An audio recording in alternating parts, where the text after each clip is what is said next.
एक व्यक्ति को रास्ते में यमराज मिल गए। वह व्यक्ति उन्हें पहचान नहीं सका। यमराज ने पीने के लिए व्यक्ति से पानी मांगा।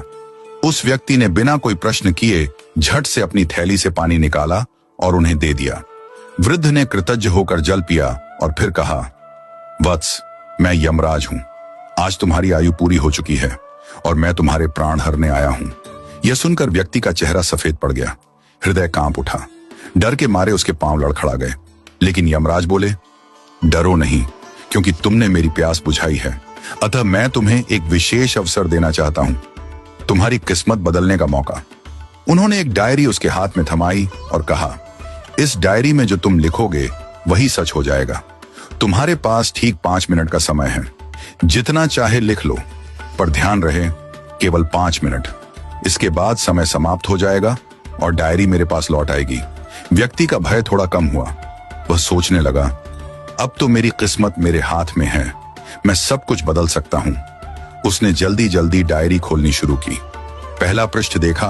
वहां लिखा था, तुम्हारा पड़ोसी रामदीन कल लॉटरी जीतकर करोड़पति बनने वाला है। व्यक्ति को ईर्ष्या हुई।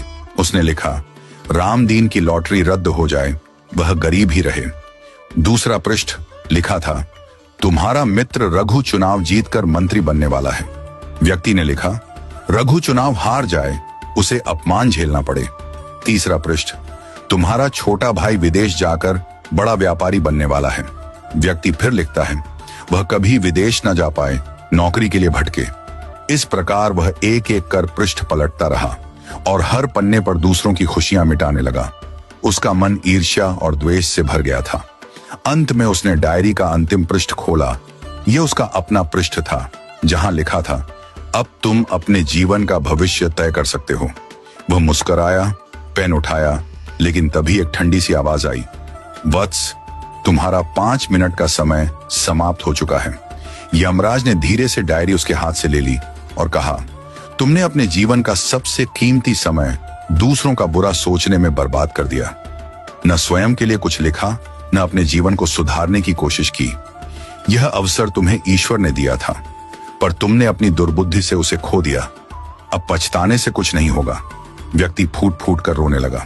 हे यमराज, एक मौका और दीजिए, बस एक बार। यमराज शांत स्वर में बोले, वत्स, समय और अवसर दोनों यदि एक बार निकल जाएं, तो फिर लौट कर नहीं आते। यही सत्य है, यही धर्म है। और फिर यमराज अदृश्य हो गए। समय अनमोल है, इसे सोच समझकर उपयोग करो। ईर्ष्या और द्वेष जीवन को नष्ट कर देते हैं। यदि ईश्वर तुम्हें कोई शक्ति या अवसर देता है, तो उसका उपयोग